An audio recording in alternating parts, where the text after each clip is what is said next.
Hello students, myself Nazeeba Ibrahim and welcome back to my channel e-learning accounts and maths. Students हमने last video में question number 78 तक सारे questions कर लिए थे। आज हमें नेक्स्ट क्वेश्चन करना है क्वेश्चन नंबर 79। देखिए क्वेश्चन में क्या लिखा हुआ है। पी एंड क्यू दो ओल्ड पार्टनर्स है, दोनों का ओल्ड रेशियो दिया हुआ है 3:1। आर का एडमिशन हुआ, तीनों पार्टनर्स का न्यू रेशियो भी दिया हुआ है 2:1:1। बैलेंस शीट दिया हुआ है। एडजस्टमेंट में लिखा हुआ है point first, part of the stock which had been included at a cost of 8,000 had been badly damaged in storage and could release only 2,000। Total 8,000 का स्टॉक रखा गया था जिसमें से 2,000 का स्टॉक बचा है, बाकी 6,000 का डैमेज हो गया। ओके, तो यहाँ पे देखिए 6,000 से स्टॉक का वैल्यू डिक्रीज हो रहा है, तो रिवैल्यूएशन अकाउंट के डेबिट साइड में जाएगी इसकी एंट्री। नेक्स्ट पॉइंट देखिए, Point second, a bill for 7,000 for electric charges has been omitted to be recorded। Electricity bill था 7,000 का जिसकी कोई भी रिकॉर्डिंग नहीं हुई है। बिल पे करना है कंपनी को, कंपनी की ये लायबिलिटी है तो ये अनरिकॉर्डेड लायबिलिटी में आ जाएगा एंड उसकी एंट्री कहाँ होती है, बैलेंस शीट के डेबिट साइड में। Point third, plant and machinery was found over valued by 20,000। यहाँ पे डायरेक्ट अमाउंट लिखा हुआ है, कैलकुलेट नहीं करना है। प्लांट एंड मशीनरी का वैल्यू 20,000 से ओवर वैल्यू कर दिया गया है। प्रेमिसेस भी एप्रिशिएटेड टू 3 लाख, प्रेमिसेस का वैल्यू बढ़ गया है। ओके, पहले कितना था, बैलेंस शीट में लिखा हुआ है 2,75,000, अब हो गया है 3 लाख। 25,000 से वैल्यू इंक्रीज हो गई है। प्रीपेड एक्सपेंस भी brought down to 40%, prepaid expense 40% से घट गया है। ओके, कैलकुलेट करेंगे, प्रीपेड एक्सपेंस जितना भी दिया होगा उसका 40% हम कैलकुलेट करेंगे। 40% तक आ गया है, यहाँ पे 2 लिखा हुआ है ना, तो कैलकुलेशन ध्यान से देखिएगा इसका। Point fifth, R's share of goodwill is valued at 20,000 but he is unable to bring it in cash.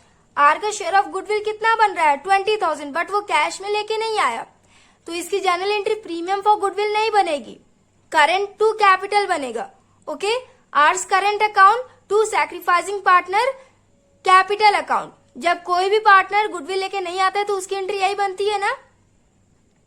उसके बाद देखिए point 6, R brings in capital proportionate to his share of profit in the firm. R का capital हमें calculate करना है, इसमें हमें revaluation account बनाना है, कैपिटल अकाउंट बनाना है एंड बैलेंस शीट। चलिए स्टार्ट करते हैं। सबसे पहले हम रिवैल्यूएशन अकाउंट बनाएंगे।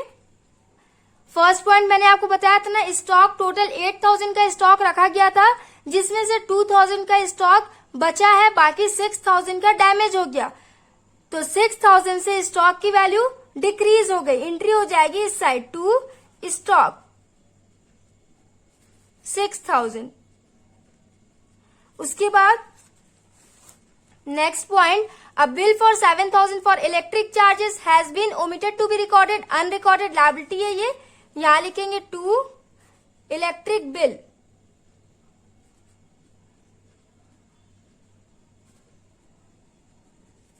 $7,000।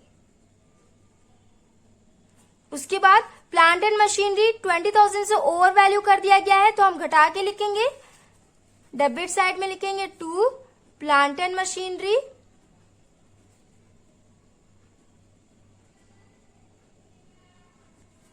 $20,000। प्रेमिसेस भी appreciated to 3 lakh. Balance sheet में वैल्यू कितना दिया हुआ है प्रेमिसेस का 2,75,000, कितना हो गया है 3 लाख हो गया। अब उसका वैल्यू कितने से इंक्रीज हुआ, माइनस करिए, 25,000 से प्रेमिसेस की वैल्यू इंक्रीज हो गई। तो एसेट इंक्रीज की एंट्री किस साइड करते हैं, क्रेडिट साइड में। यहां लिखेंगे बाई प्रेमिसेस 25,000। उसके बाद प्रीपेड एक्सपेंस यहां पे लिखा हुआ है brought down to 40%। Balance sheet में प्रीपेड एक्सपेंस कितना दिया हुआ है 20,000। 20,000 का 40% कैलकुलेट करेंगे 8,000। इसका मतलब पहले प्रीपेड एक्सपेंस था 20,000, अब 8,000 हो गया है। कितने से वैल्यू घटी है उसकी 20 - 8, 12,000 से वैल्यू डिक्रीज हुई है। प्रीपेड एक्सपेंस एसेट होता है, एसेट साइड में लिखा हुआ है ना। एक तो ये भी तरीका है समझने का, जितने भी आइटम्स एसेट साइड में लिखे हो उसे हम एसेट कहते हैं। प्रीपेड एक्सपेंस भी एसेट ही होता है। तो एसेट की वैल्यू 12,000 से डिक्रीज हुई है, तो एंट्री किस साइड हो जाएगी? क्रेडिट साइड में। यहां लिखेंगे टू प्रीपेड एक्सपेंस। हो गया? ध्यान दीजिएगा स्टूडेंट्स, यहाँ पे 8,000 से डेबिट नहीं करेंगे, क्योंकि यहाँ पे आपके लिखा हुआ है 240%। 2 लिखा हुआ है, बाई नहीं लिखा हुआ। अगर बाई लिखा होता तो आप 8,000 से डेबिट करते, बट 2 लिखा हुआ है ना, तो हम वैल्यू कैलकुलेट करके माइनस करेंगे, 12,000 आएगा वो लिखेंगे। अब देखिए एंट्री हो गई हमारी रिवैल्यूएशन अकाउंट की। अब हम टोटल कर लेते हैं। 20,000 प्लस 12,000 प्लस 7,000 प्लस 6,000 कितना हो जाएगा? ये टोटल करिए, ये हो जाएगा 45,000। 45,000 माइनस 25,000,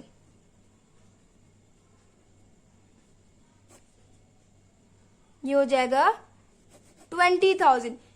क्रेडिट साइड में कम बैलेंस है तो लॉस हो जाएगा ना। आंसर भी चेक कर लीजिए। लॉस ऑन रीवैल्यूएशन 20,000 आंसर आ गया हमारा। अब देखिए यहां लिखेंगे by loss transfer to X and Y.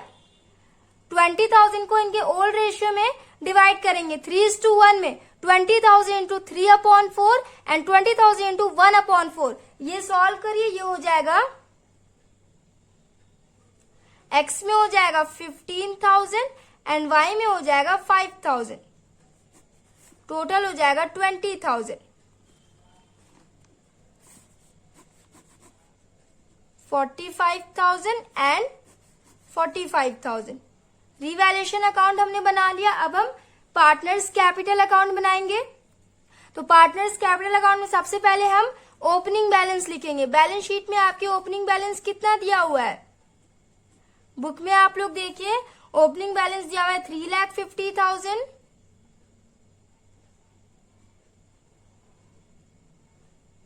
And 2,20,000।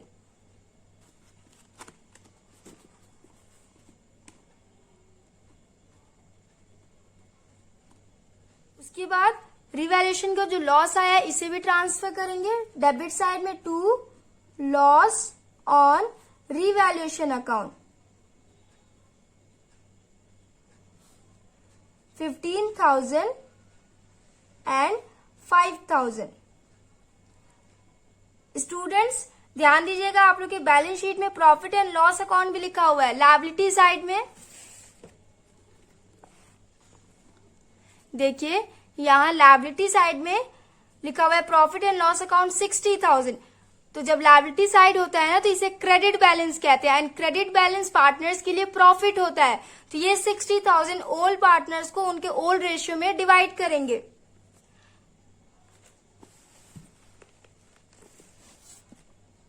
कैसे करेंगे देखिए,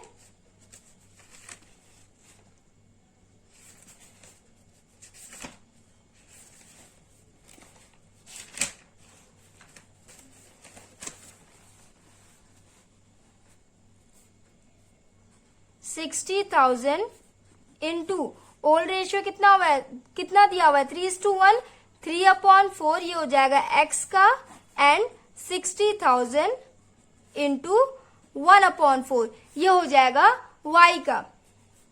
4 1 जा 4, 4 1 जा 4, 4 5 जा 20। 45,000 आएगा x में एंड 15,000 आएगा y में। यहां लिखेंगे बाई पार्टनर्स के लिए इनकम होगा ना, ये क्रेडिट साइड जब लायबिलिटी साइड दिया होता है तो इसे क्रेडिट बैलेंस कहते हैं एंड क्रेडिट बैलेंस पार्टनर्स के लिए प्रॉफिट होता है। तो पार्टनर्स को दे दिया जाएगा। क्रेडिट साइड लिखेंगे by profit and loss account 45,000 and 15,000। उसके बाद गुडविल की भी एंट्री कर लेंगे। तो गुडविल कैलकुलेट करने से पहले हम सैक्रिफाइसिंग रेशियो कर लेते हैं। पी का ओल्ड रेशियो है 3/4 माइनस न्यू रेशियो है 2/4, ये हो जाएगा 1/4। एंड क्यू का देखिए, क्यू का ओल्ड रेशियो है 1/4, न्यू रेशियो है 1/4, ये हो जाएगा 0। इसका मतलब सिर्फ पी ने सैक्रिफाइस किया, क्यू ने सैक्रिफाइस नहीं किया। तो गुडविल वाला अमाउंट सिर्फ और सिर्फ पी को मिलेगा। तो जनरल एंट्री इसकी क्या बन जाएगी, पार्टनर गुडविल लेके नहीं आया है, जो आर है न्यू पार्टनर है वो गुडविल लेके नहीं आया है, तो इसकी एंट्री बनेगी R's current account debit to P's capital account. Total goodwill कितना लेके आया था, 20,000 एंड 20,000। अब इसकी एंट्री कैसे करेंगे पार्टनर्स कैपिटल अकाउंट में, पार्टनर्स कैपिटल अकाउंट में आर्स करंट अकाउंट को क्रेडिट साइड में लिखेंगे बाई, क्योंकि यहाँ पे देखिए पार्टनर्स कैपिटल अकाउंट की हम एंट्री बना रहे हैं ना, तो यहाँ पीस कैपिटल अकाउंट क्रेडिट में है एंड उसके ऑपोजिट में क्या है, आर्स करंट अकाउंट। तो ये डेबिट में है तो इधर क्रेडिट में हो जाएगा आर्स करंट अकाउंट। आर ने स्टूडेंट्स यहाँ पे देखिए पार्टनर्स का नाम पी क्यू एंड आर दिया हुआ है और मैंने क्या लिखा हुआ है, एक्स वाई एंड जेड। तो प्लीज आप लोग ध्यान ना देना उस पर, अभी मैं सही कर देती हूँ।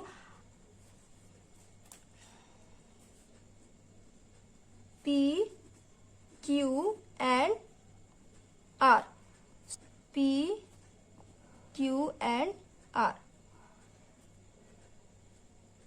स्टूडेंट्स आई होप आप लोग को ये समझ में आ गया हो, रियली सॉरी गलती से पता नहीं कैसे हो गया। पी एंड क्यू हो गया, तो यहाँ पे आर्स करंट अकाउंट लिखेंगे एंड पी को मिला है ना गुडविल वाला अमाउंट, सारा का सारा पी को मिला है, पी का इनकम हुआ है तो पी के क्रेडिट साइड में हम अमाउंट लिखेंगे 20,000 एंड डेबिट में कुछ भी नहीं लिखेंगे क्योंकि यहाँ पे करंट अकाउंट से डेबिट किया गया है। जब हम करंट अकाउंट बनाते ना, अगर इस क्वेश्चन में करंट अकाउंट में बनाने के लिए दिया होता तो उस केस में आर करंट अकाउंट के सामने जो 20,000 लिखा हुआ है तो उस केस में हम आर के कॉलम में एंट्री करते। करंट अकाउंट अगर बनाते तो ये कैपिटल अकाउंट है ना, डेबिट साइड में कोई एंट्री नहीं होगी। हो गई एंट्री। अब देखिए हम बैलेंस कर देंगे, पार्टनर्स कैपिटल अकाउंट में इतनी ही एंट्री होगी।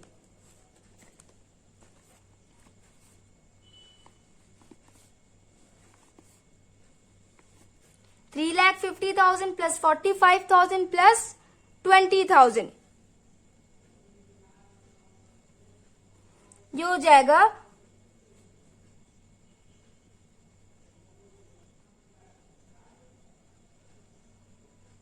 $4,15,000। ओके, एंड ये भी क्यू का भी टोटल कर लेंगे, ये हो जाएगा 2,35,000। बैलेंस कर लेंगे to balance C D 4,15,000 minus 15,000, ये हो जाएगा 4 लाख एंड 2,35,000 माइनस 5,000, ये हो जाएगा 2,30,000।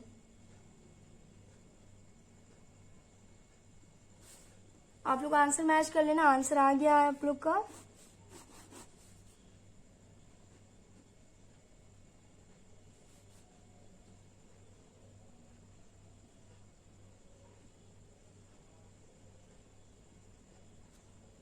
ये हो गया। इसके बाद देखिए आर का हम कैपिटल कैलकुलेट करेंगे, यहां लिखेंगे by balance B D, P में हो जाएगा 4 लाख एंड क्यू में हो जाएगा 2,30,000। आर का कंबाइंड कैपिटल कैलकुलेट करते हैं। आर का कैपिटल कैलकुलेट करते हैं, उसके लिए सबसे पहले हम कंबाइंड कैपिटल कैलकुलेट करेंगे। Combined capital is equal to 4 lakh plus 2,30,000, ये हो जाएगा 6,30,000। अब हम फर्म का कैपिटल कैलकुलेट करेंगे।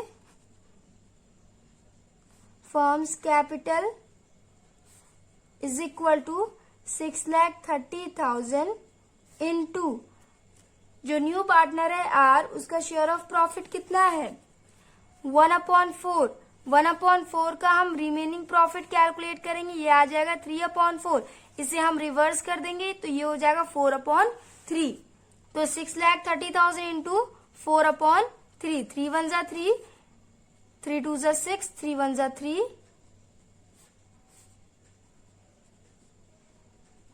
4 1 जा 4 एंड 4 2 जा 8। ये हो गया 8,40,000। फर्म्स कैपिटल आ गया। अब हम न्यू पार्टनर का कैपिटल कैलकुलेट करेंगे। R capital is equal to 8,40,000 into R का शेयर ऑफ प्रॉफिट है 1/4। 4 1 जा 4, 4 2 जा 8, 4 1 जा 4, 2,10,000। यहां लिखेंगे बाई बैंक 2,10,000, 4 lakh, 2,30,000 एंड 2,10,000। इस साइड लिखेंगे 2 balance CD 4 lakh, 2,30,000 and 2,10,000। Same amount यहाँ पे भी लिख लीजिएगा। हो गया स्टूडेंट्स, पार्टनर्स कैपिटल अकाउंट हमने बना लिया। अब हम बैलेंस शीट बनाएंगे। पहले लायबिलिटी साइड देखिए, क्रेडिटर्स से रिलेटेड कोई भी एडजस्टमेंट नहीं दिया हुआ था, तो सेम टू सेम हो जाएगा। क्रेडिटर्स कितना दिया हुआ है 30,000। उसके बाद प्रॉफिट एंड लॉस अकाउंट को तो हमने पार्टनर्स के बीच डिस्ट्रीब्यूट कर दिया, तो इसकी एंट्री होगी नहीं, कैपिटल अकाउंट की एंट्री कर लेते हैं। एंड उसके पहले आपके एडजस्टमेंट में देखिए क्या लिखा हुआ है, a bill for 7,000 for electric charges has been omitted to be recorded. 7,000 का इलेक्ट्रिक बिल था जिसकी कोई भी रिकॉर्डिंग नहीं हुई थी, अनरिकॉर्डेड लायबिलिटी हो जाएगा ये। रिवैल्यूएशन अकाउंट में इसकी हमने एंट्री करी है ना, बैलेंस शीट में भी कर देंगे।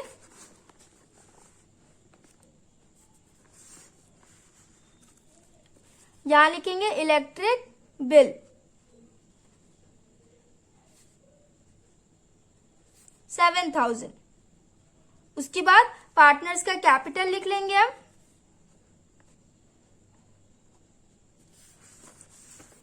P, Q and R।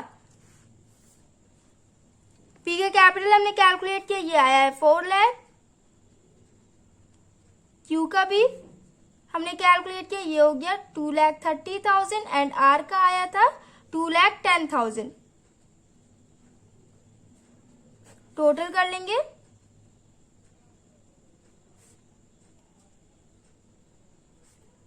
$8,40,000। अब देखिए एसेट साइड लिखेंगे, तो एसेट साइड में सबसे पहले लिखा हुआ है बैंक 15,000। यहाँ पे बैंक बहुत ही ध्यान से लिखेगा कि बैंक में हम कितना अमाउंट लिखेंगे। पीछे के जितने भी क्वेश्चंस थे उसमें हमने बैंक में new partner capital plus goodwill दोनों को ऐड करके लिखा ना, बट इस क्वेश्चन में हम सिर्फ न्यू पार्टनर के कैपिटल को ऐड करेंगे, गुडविल को ऐड नहीं करेंगे, क्योंकि यहाँ पे न्यू पार्टनर जो है वो गुडविल कैश में लेके नहीं आया है। एडजस्टमेंट में देखिए आपके लिखा हुआ है ना, R share of goodwill is valued at 20,000 but he is unable to bring it in cash. लेकिन वो कैश में लेके नहीं आया, तो जब न्यू पार्टनर गुडविल लेके नहीं आता है उस केस में बैलेंस शीट में एंट्री कैसे करते हैं देखिए। यहां लिखेंगे हम बैंक, अब अमाउंट कितना लिखेंगे देखिए, तो 15,000 यहाँ पे जो दिया हुआ है 15,000 प्लस कैपिटल कितना आया है हमने कैलकुलेट किया, उसका कैपिटल आया है 2,10,000, तो इसमें हम ऐड कर देंगे 2,10,000। कितना हो जाएगा ये 2,25,000। बैंक में हम इतने ही लिखेंगे 2,25,000।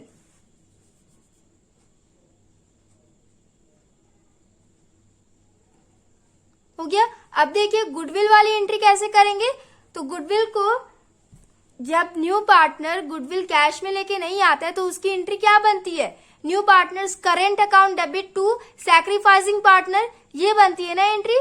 तो उस करेंट अकाउंट की एंट्री हम बैलेंस शीट में कैसे लिखते हैं, R's current account. Asset side में उसकी अलग से एंट्री करेंगे। ओके, कितना उसका गुडविल कितना आ रहा था, 20,000। आर का शेयर ऑफ गुडविल 20,000 बन रहा था, जिसे हमने पार्टनर्स कैपिटल अकाउंट में पी को दिया, क्योंकि सिर्फ यहाँ पे पी सैक्रिफाइस कर रहा था। ओके, तो यहाँ हो जाएगा आर्स करेंट अकाउंट 20,000, अलग से इसकी एंट्री करेंगे, इसमें ऐड करके नहीं लिखेंगे। अब आपका ये सॉल्यूशन करेक्ट हुआ। नेक्स्ट, डेटर्स 60,000, डेटर्स से रिलेटेड कोई भी एडजस्टमेंट नहीं लिखा हुआ है, यहां लिखेंगे डेटर्स 60,000। उसके बाद देखिए स्टॉक 1,50,000, स्टॉक से रिलेटेड भी कोई भी एडजस्टमेंट नहीं दिया हुआ है, तो सेम टू सेम उतना ही हो जाएगा। Stock 1,50,000। Next, prepaid expense, prepaid expense यहाँ पे 20,000 लिखा हुआ है एंड एडजस्टमेंट में लिखा हुआ था कि 40% तक आ गया है। मतलब हमने कैलकुलेट किया था 20,000 का 40% तो 8,000 आ रहा था ना, इसका मतलब प्रीपेड एक्सपेंस 20,000 था, अब 8,000 हो गया है। यहां लिखेंगे प्रीपेड एक्सपेंस 8,000 हो गया। उसके बाद plant and machinery 1,40,000, plant and machinery को 20,000 से ओवर वैल्यू कर दिया गया था, तो 1,40,000 माइनस 20,000 माइनस करके लिखेंगे, यहां लिखेंगे प्लांट एंड मशीनरी 1,20,000। उसके बाद प्रेमिसेस, प्रेमिसेस का वैल्यू अब कितना हो गया, एडजस्टमेंट नंबर 3 देखिए, प्रेमिसेस का वैल्यू अब हो गया 3 लाख, यहां लिखेंगे प्रेमिसेस 3 लाख। एसेट साइड भी हमने कंप्लीट कर लिया। अब देखिए हम टोटल कर देंगे।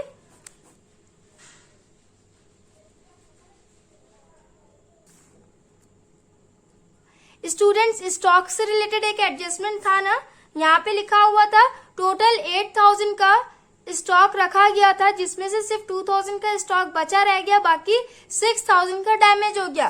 तो स्टॉक का वैल्यू 6,000 से डिक्रीज हो गया ना, तो यहाँ पे 1,50,000 माइनस 6,000 करेंगे तो 1,44,000 हो जाएगा। 1,44,000 हुआ। स्टॉक में लिखिएगा 1,44,000, 1,50,000 में से 6,000 को माइनस कर देंगे। अब देखिए टोटल करते हैं।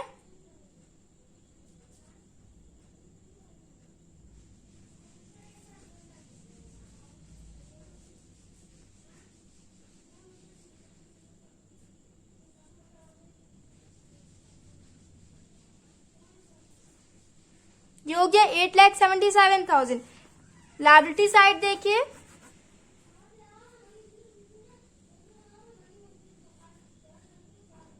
ये भी हो गया 8,77,000। सो स्टूडेंट्स, बैलेंस शीट भी हमने कंप्लीट कर लिया। नेक्स्ट वीडियो में नेक्स्ट क्वेश्चन करेंगे। So if you like my video then please like and comment and do subscribe my channel. Thanks for watching.